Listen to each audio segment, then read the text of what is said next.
যতই দিন গড়াচ্ছে যুদ্ধ ততই তীব্রতর হচ্ছে পশ্চিম তীরে।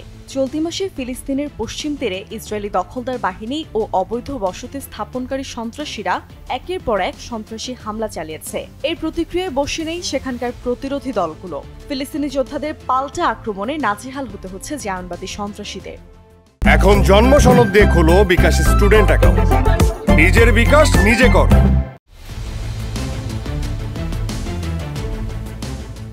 অক্টোবর থেকে শুরু হওয়া ইসরায়েল ফিলিস্তিন যুদ্ধে হামাসের পাশাপাশি প্যালেস্টিনিয়ান ইসলামী জিহাদ যুদ্ধক্ষেত্রে দারুণ ভূমিকা পালন করেছে। গাজায় একের পর এক দুর্ধর্ষ অপারেশন পরিচালনার পাশাপাশি এবার পশ্চিম তীরে তাণ্ডব চালালো ফিলিস্তিনের ইসলামপন্থী এই স্বাধীনতাকামী সংগঠন। বৃহস্পতিবার টেলিগ্রাম বার্তায় প্যালেস্টিনিয়ান ইসলামিক জিহাদের সামরিক শাখা আল কুদস ব্রিগেড পশ্চিম তীরে দিনব্যাপী 7টি হামলার বিবরণ প্রকাশ করেছে। প্রথম হামলার বিবরণে আল কুদস ব্রিগেডের জেনিন শাখা জানায়, আমাদের যোদ্ধারা ভোর থেকে বিভিন্ন ফ্রন্টে তুমুল সংঘর্ষে লিপ্ত। তাদের লক্ষ্য করে আমাদের যোদ্ধারা বুলেটের বৃষ্টি নিক্ষেপ করেছে। দ্বিতীয় হামলার বিবরণে বলা হয়, আমাদের সাহসী যোদ্ধারা শত্রুদের সামরিক গাড়িবহর লক্ষ্য করে বেশ কয়েকটি বিস্ফোরণ ঘটালে সেগুলো সরাসরি লক্ষ্য বস্তুতে আঘাত হানতে সক্ষম হয়েছে। দ্বিতীয় হামলার বিবরণে উল্লেখ করা হয়, আল আকসা ফ্লাড অপারেশনের অংশ হিসেবে আমাদের যোদ্ধারা পশ্চিম তীরের জেনিন শহরে দখলদার বাহিনীর সাথে তুমুল সংঘর্ষে লিপ্ত হয়। তাদের উপর ভারী বোমা ও গুলি বর্ষণ করা হয়েছে।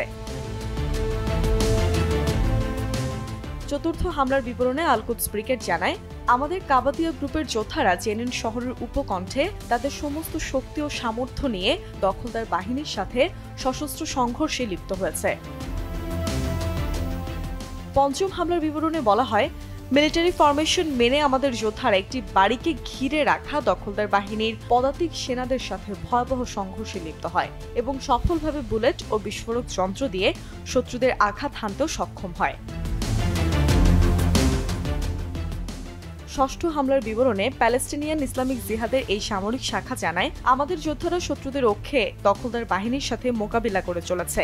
দখলদার সেনাদের দ্বারা অবরুদ্ধ একটি বাড়ির আশেপাশে আগে থেকে প্রস্তুত করে রাখা কয়েকটি বিস্ফোরক ডিভাইস দিয়ে দখলদার বাহিনীর বেশ কিছু সামরিক যানকে লক্ষ্য করে আঘাত হেনেছে।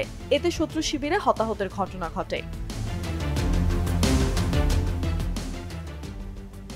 সপ্তম হামলার বিবরণে আল কুদস ব্রিগেডের জেনিন শাখা উল্লেখ করে, আমাদের যোদ্ধারা জায়নবাদী সেনাদের সাথে তুমুল সংঘর্ষে লিপ্ত হলে দখলদার বাহিনীর আরও সৈন্য নিজেদের উদ্ধার করতে এগিয়ে আসে। আমাদের বীরেরা তাদের উপরেও বিস্ফোরক ডিভাইস দিয়ে হামলা ও গুলিবর্ষণ করলে বেশ কিছু জায়নবাদী সেনা হতাহত হয়।